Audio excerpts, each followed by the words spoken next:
se a Bíblia realmente é verdadeira? Essa dúvida já foi levantada por meios como a Public Broadcasting Service e revistas como a Newsweek e a US News and World Report. O problema é que existe uma grande diferença entre apenas ler a Bíblia e acreditar que tudo realmente aconteceu. Porque se for verdade, isso muda completamente a forma como nós vivemos e nos relacionamos com Deus. Por isso, neste documentário, vamos analisar até que ponto a arqueologia pode ajudar a confirmar os relatos bíblicos. Olá! Para darmos início, gostaria de começar com uma pergunta bem simples. No que de fato a nossa fé está fundamentada? Será que ela nasce só de um sentimento, de uma experiência, ou existe algo mais sólido por trás disso? É importante entender um ponto central nisso. A fé bíblica não existe separada da história. Alguns pesquisadores cristãos, como Ronald Nash, defendem que a fé só é possível porque Deus se revelou em acontecimentos reais. Ou seja, a Bíblia não apresenta apenas ideias sobre Deus, mas registra ações, eventos que teriam acontecido no tempo e no espaço. E é nestes eventos que Deus se torna conhecido. Segundo Carl Henry, essas revelações acontecem por meio de atos concretos na história, especialmente aqueles relacionados à salvação. Isso significa que a história não é apenas um cenário, mas parte essencial da própria revelação divina. Ao mesmo tempo, é importante fazer uma distinção. O estudo na história, por si só, não produz fé. Uma pessoa pode conhecer os relatos, entender os contextos e ainda assim não desenvolver um relacionamento com Deus. Isso acontece porque a fé envolve mais do que informação. Ela envolve confiança. E confiança pressupõe um nível de conhecimento prévio. E aqui entra uma analogia simples. Em qualquer relacionamento humano, o compromisso não surge do nada. Ele se baseia em evidências reais, experiências, observações, informações, mas vai além delas. Com Deus, o processo é semelhante. Os eventos históricos oferecem base para conhecê-lo, mas a fé acontece quando há uma resposta pessoal a este conhecimento. Por isso, a história não prova a fé no sentido absoluto, mas fornece o fundamento necessário para que ela seja racionalmente possível.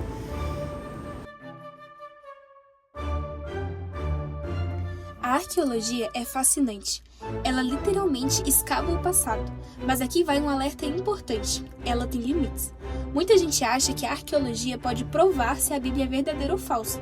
Só que não é bem assim. Primeiro, porque a arqueologia trabalha com interpretações. 2 especialistas podem olhar o mesmo achado e chegar a conclusões diferentes. Além disso, ela não consegue acessar tudo. Nem todos os eventos deixam vestígios materiais. E mais, ela não tem como avaliar questões espirituais ou teológicas, como milagres ou ações de Deus. Por isso, colocar a arqueologia como autoridade máxima seria um erro. A fé não pode depender totalmente dela. No fim das contas, a fé envolve algo além das evidências. Envolve experiência, decisão e relacionamento. Então, se a arqueologia não pode provar a Bíblia, qual o papel dela? É isso que a gente descobre no próximo bloco.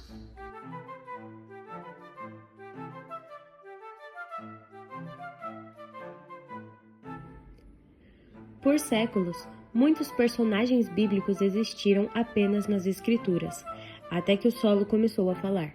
Em 1843, o mundo redescobriu Sargon, o rei da Síria mencionado em Isaías, após as escavações em Cor-Sabá.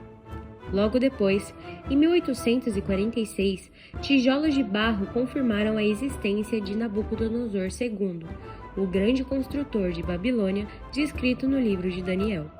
No mesmo período, o obelisco negro trouxe à luz a figura de Jeú, o rei de Israel, e do monarca assírio Salmaneser III. Um dos maiores ataques à historicidade bíblica focava em Belsazar. Críticos do século XIX afirmavam que ele era uma pura invenção do autor de Daniel, já que os registros oficiais listavam apenas Nabonido como o último rei da Babilônia. A resposta veio do subsolo de Ur em 1854. Cilindros de barro revelaram que Belsazar era filho de Nabonido e atuava como co-regente. Isso explica perfeitamente porque ele ofereceu a Daniel a 3ª posição no reino e não a 2ª, que já era a sua. Muitos duvidavam dos relatos de Abraão devido à menção de camelos domesticados, alegando que estes animais só seriam usados 1000 anos depois. Contudo, pesquisas recentes no Sinai identificaram petróglifos de camelos domesticados datados anteriormente ao período de 1500 a.C., provando que os críticos usaram o silêncio como um argumento falho. A arqueologia não julga a Bíblia, ela a esclarece, desmascarando teorias frágeis e confirmando que o cenário dos patriarcas é historicamente plausível. Depois de explorarmos o papel da história e os limites da arqueologia e também as suas contribuições, convidamos o Dr. Rodrigo Silva, especialista no tema, para nos ajudar a aprofundar um pouco mais essa questão.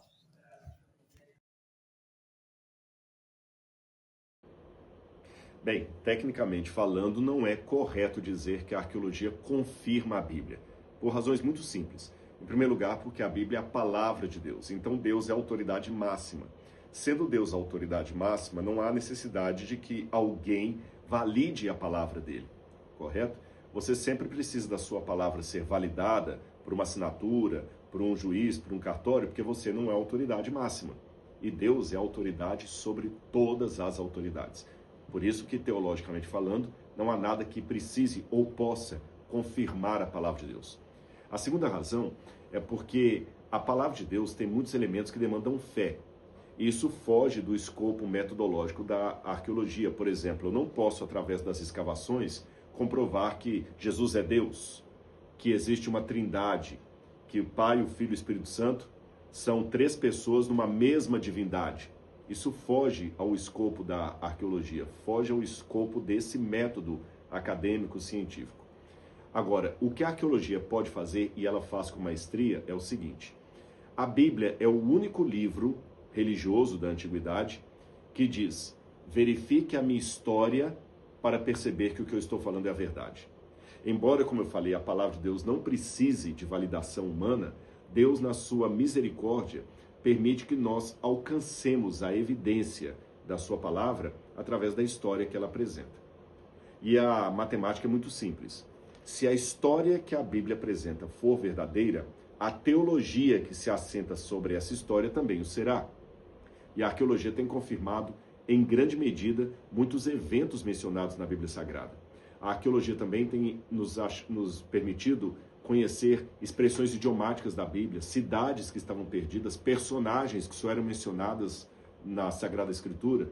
Tudo isso tem sido trazido à lume pelo trabalho da arqueologia. E nesse aspecto, é muito importante dizer que a arqueologia não apenas tem confirmado a história que a Bíblia apresenta, como ela também tem ajudado a iluminar o contexto dessa história. Eu fiz a menção aqui de expressões idiomáticas, que talvez nós não entenderíamos porque vivemos no outro tempo. Usos e costumes daquela época. Livros que foram escritos na época em que a Bíblia estava sendo produzida, que me ajudam a entender por que o profeta estava fazendo aquela denúncia. Ou seja, a arqueologia me ajuda a perceber que a história é real, e portanto a teologia que está sobre ela também o será, e me ajuda a entender os bastidores e o contexto dessa história.